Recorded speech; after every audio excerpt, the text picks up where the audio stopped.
Thank you, Enrique. Is this on? Yeah.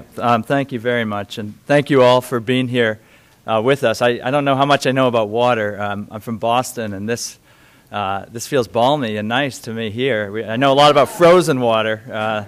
This winter, we've had about 5 feet of snow, so it's really good to be out here in Seattle with you folks, especially to come together with so many people who recognize the problem, the serious danger our country faces, our democracy faces. And so it's a great honor to be here with you, and I thank Washington Clean Elections and Craig and everyone who put this together. So thank you very much. As Enrique said, I'm co-founder and general counsel of Free Speech for People, and the vision of Free Speech for People essentially is the vision of America. It's a vision of a republic of free people who govern ourselves and who participate not just in elections, but in between elections, in governing ourselves and make decisions democratically. That's the way we were supposed to do it. It's the way we did it for a long time, and it's the way we won't do it anymore if Citizens United remains the law of the land. So I want to start, if I just have a few minutes, I'd like to start with talking a little bit about Citizens United. The Raging Grannies actually took a lot of my summary of what the case did, so I don't need to go through the case because they explained it actually pretty well. That's about what it comes down to. What 5-4 decision, as you probably know, and it wiped off the books a law that came out of the McCain-Feingold law, but it actually went back to Theodore Roosevelt in a century. It had stood for more than a century, saying corporations do not have the right or ability, it's illegal for corporations to spend money to determine who wins and who loses, who's good, who's bad, how our elections come out, period. Corporations were not people. People are people. Government of the people means government of the people. That was the law of the land since the beginning of our country. It was the law of the land enacted in the progressive era, and it was the law of the land that the Citizens United Court wiped off the books on a theory, as the Raging Grannies put it, which is absolutely right, that corporations have free speech rights. That corporations, just like people, have a free speech right. And since the court decided in Buckley versus Vallejo, back in the late 70s, that if people spend money, money is speech, then therefore corporations spend money, that's speech too. And that was the logic of the decision, essentially. And it isn't really any more complicated than that. The First Amendment protects speech, money is speech, corporations spending money in elections is speech, therefore the law falls down.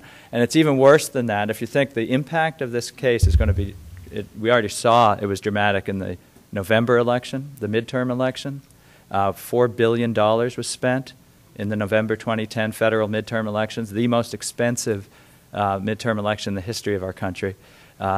Hundreds of millions, we don't even know exactly how much because there was no disclosure requirement, but hundreds of millions of corporate money that came in through all different vehicles such as Americans for America and Apple Pie. I'm kidding about it, but nice sounding names that sound good, but the money is coming in from corporate sources. The Chamber of Commerce spent close to $100 million alone, but it's not, of course, Chamber of Commerce doesn't have any money except what comes into them from their member corporations, which are multinationals by and large. They're not the local kind of businesses in our local chambers. They're the multinational corporations.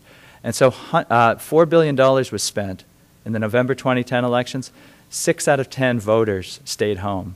They didn't even vote. And I don't think that's because they don't think we have problems in our country that are worth voting for. I think it's because people are checking out because we don't have a voice anymore as people. Corporations dominate our elections.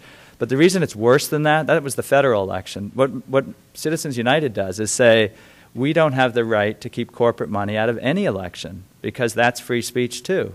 Free speech in quotes, I would say, but that's free speech for corporations. So local elections, state elections. Some states, I don't know, frankly, if Washington elects judges. We don't in Massachusetts.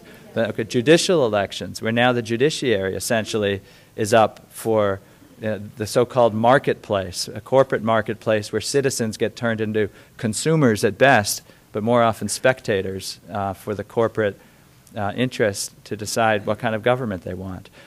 So that is what's at stake, and $4 billion is nothing. In 2008, the election cycle, the Fortune 100 corporations alone had $600 billion in profit. And remember, 2008 wasn't a great year for our economy. $600 billion in profit alone. So it takes a very small amount to transform an election. And $4 billion, as Karl Rove has said, is just the beginning. There's going to be a lot more of that to come. So that's what Citizens United did. The Free Speech for People vision, I believe, is our vision together. It's the American vision. It's the vision we can get back. And the way we do that is a constitutional amendment. It's the way we've always done it before. It's the way we, the people, made our democracy. Most of the things we accept as a basic building block of democracy. Women vote, minorities vote, African Americans vote. We, the people, are equal. We elect our senators. We can do a progressive income tax if we want. You can't have a poll tax to keep the poor from voting. All those things that, of course, are part of a functioning democracy only happened because we, the people, amended the Constitution to make it happen. So my colleague and co-founder, John Bonifaz, is going to come up and talk a little bit specifically about how we're going to do it at Free Speech for People, but we're going to do it with a constitutional amendment, and not just at Free Speech for People. We're going to all join together, no matter what organizations we're in, to overturn this decision so we can make our vision of democracy and America real again.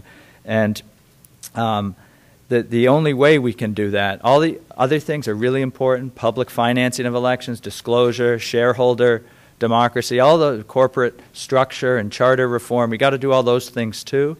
But if we don't do the constitutional amendment, as Congresswoman Edwards said, we won't be able to do the rest. And the beauty of the constitutional amendment campaign is it's carrying a basic fundamental truth. If you go out and talk to your neighbors, everyone agrees. And John will tell you about a poll we did with Peter Hart.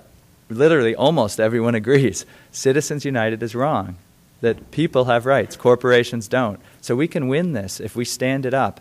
And it'll take a while, but in the meantime, by driving that basic truth that this is a country of people, not corporations, we'll win all the other stuff too, because once we remember we're a country of people, not corporate power, we'll talk about public funding, we'll talk about collective bargaining rights, we'll talk about environmental protection, we'll talk about climate change rather than talking about, making the EPA unable to deal with climate change. We'll be able to talk about health care. We'll be able to do all the things that we've been prevented from doing because we, the people, have not been able to get our choice, our voices heard, if we can get back to a country where the people govern, not corporations. So I'm going to invite John, or maybe Enrique's going to invite John Bonifaz up here. I'm just going to go sit down, but I hope you'll join us, and thank you very much. All right.